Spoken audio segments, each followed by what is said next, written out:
या प्रकरणात? नाही, मी असं म्हणेन की दुर्दैव आहे की महाराष्ट्रातल्या राजकारणाचं आणि राजकीय नेते जे आहेत या सगळ्यांचं असणारं दुर्दैव असं मी त्या ठिकाणी मानतोय की मुंबई ब्लास्ट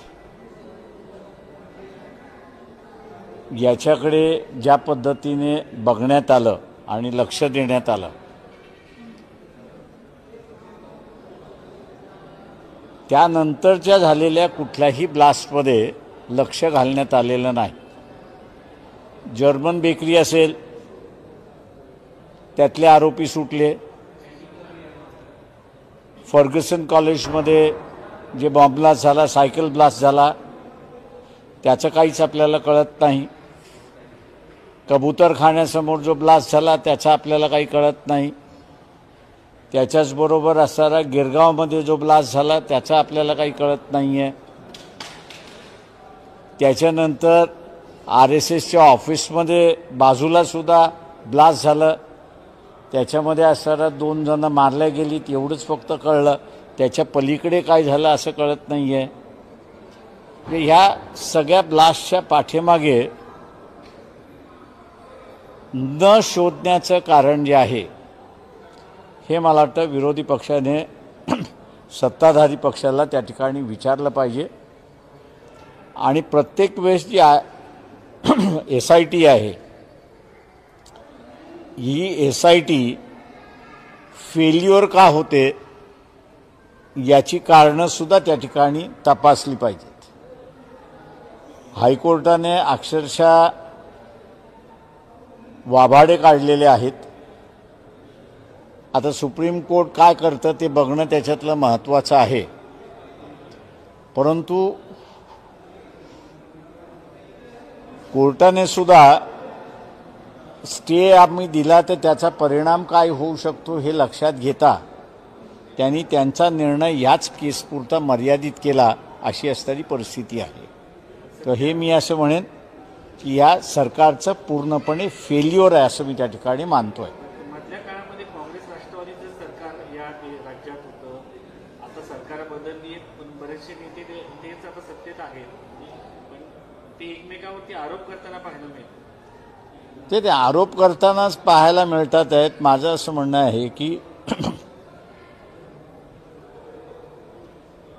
जी SIT होती आणि जी पोलीस ऑफिसर्स होते की ज्यांच्याकडून व्यवस्थित इन्क्वायरी झाली नाही किंवा एव्हिडन्स गोळा करण्यामध्ये कमतरता झाली किंवा कुणातरी सोम्यागोम्याला पकडा आणि त्याला आरोपी करा असं झालेलं आहे का याची मला वाटतं असणारा चौकशी झाली पाहिजे.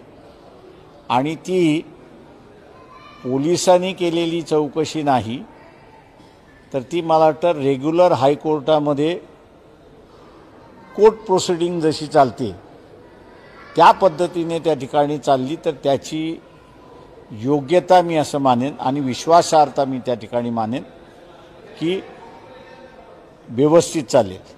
नाही तर मी आता जसं सोमनाथ सूर्यवंशीची मॅटर लढतोय, जे काही एव्हिडन्स सरकारी पोलीस अधिकाऱ्यांनी कलेक्ट केलेले आहेत ते असे एव्हिडन्स कलेक्ट केलेले आहेत की त्याला हार्ट अटॅक आला असाच एव्हिडन्स गोळा करायला सुरुवात केला आहे. जेव्हा मेडिकल रिपोर्ट असं म्हणतं आहे की death is due to shock. Sir म्हणजे प्रश्न असा आहे की तुम्ही कुठेतरी असं म्हणताय की एखादा न्यायालयीन चौकशी आयोग नेमला जावा. ना, मी न्यायालयीन चौकशी आयोग म्हणत नाही, कारण का न्यायालयीन चौकशी आयोगाला कुठलाही अधिकार नाही.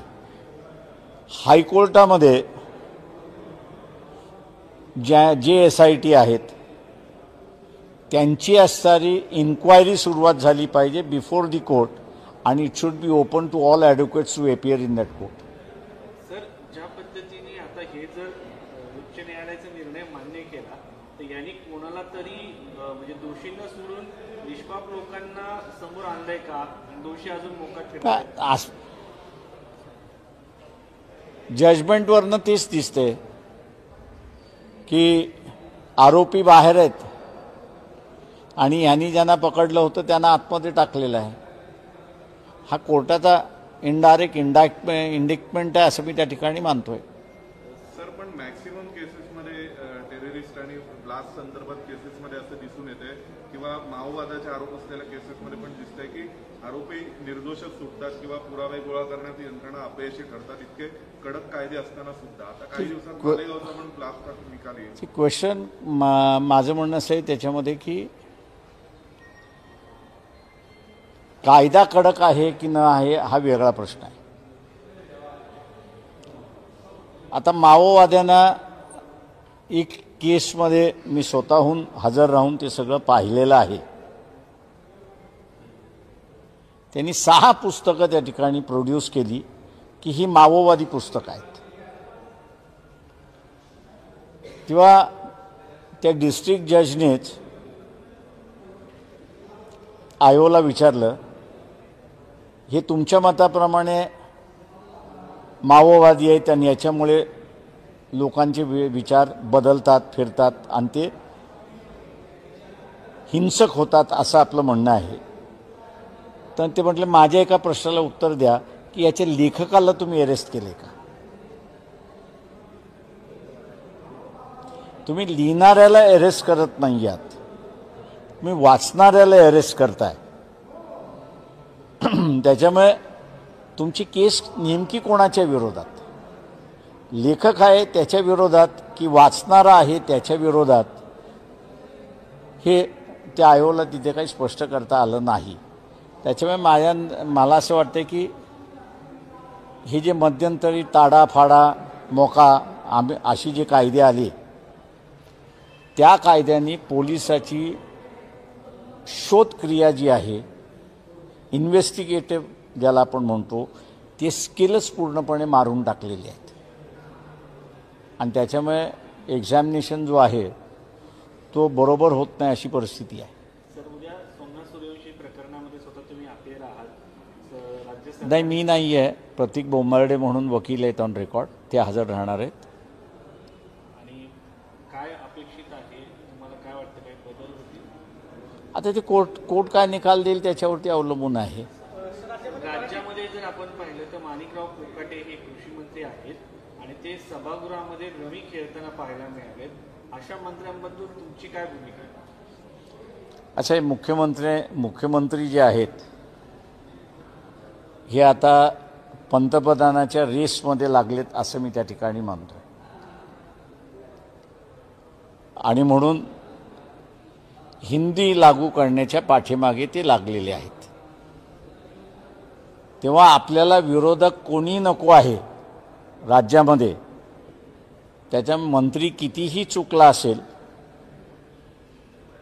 तरी त्याला ब्र शब्दाने विचारायचं नाही, असंच एक धोरण मुख्यमंत्र्यांचं त्या ठिकाणी दिसतंय. आणि त्याचा असणारा परिणाम जो आहे तो महाराष्ट्र राज्यावरती दिसतोय. हा अस्तित्वाचा भाग आहे. साहेब, संजय शिरसाट असो, संजय गायकवाड असो, त्यानंतर राठोड असो, यांच्यावरती भ्रष्टाचाराचे देखील आरोप होताना पाहायला मिळाले. काही मंत्र्यांच्या समोर कथितरित्या पैशाच्या बॅगा पाहायला मिळाल्या. हे पहिल्यांदा त्यांनी ठरवलं पाहिजे. सर, तुम्ही राजधानी दिल्लीत आहात. कालच पार्लमेंटच्या लॉबीमध्ये हे बघितलं गेलं, निशिकांत दुबे आणि त्यांचं जो वक्तव्य होतं एका मराठी माणसाला घेऊन महाराष्ट्राला घेऊन, त्या सगळ्यांना लक्षात घेऊन काँग्रेसचे काही खासदार आहेत, महिला खासदार आहेत, त्यांनी त्यांना घेरलं, जय महाराष्ट्र म्हणून नारा लावला आणि धडा शिकवला. जाब विचारला की तुम्ही संविधानाच्या विरुद्ध अशा पद्धतीने वक्तव्य कसं? मी असणारं जे आहे एवढंच सांगेन की जी काही वॉर्निंग्स बाबासाहेबांनी 25-26 नोव्हेंबरला दिलीत त्याच्यामध्ये त्यांनी असं एक वॉर्निंग ती ही दिली होती की भाषा म्हणजे लँग्वेज इज अ लेटंट नेशन, तिला जागृत करण्याचा कधी प्रयत्न करू नका. सर, सध्या अलीकडच्या काळात स्थानिक स्वराज्य संस्थांच्या निवडणुकीसंदर्भात चर्चा सुरू झालेली आहे. उद्धव ठाकरे वेगवेगळ्या पक्षाची युती करण्याचा विचार करतात. तुमच्या देखील मागे काही वेळा चर्चा झाल्या आहेत. त्यांच्याकडनं काही विचारणा झाली तर तुम्ही चर्चा कराल का स्थानिक स्वराज्य संस्थांच्या निवडणुकीच्या त्यावेळेस उत्तर देऊ आपण. सध्या जरी काही ऑफर आली तरी चर्चा नाही. त्यावेळेस उत्तर देऊ.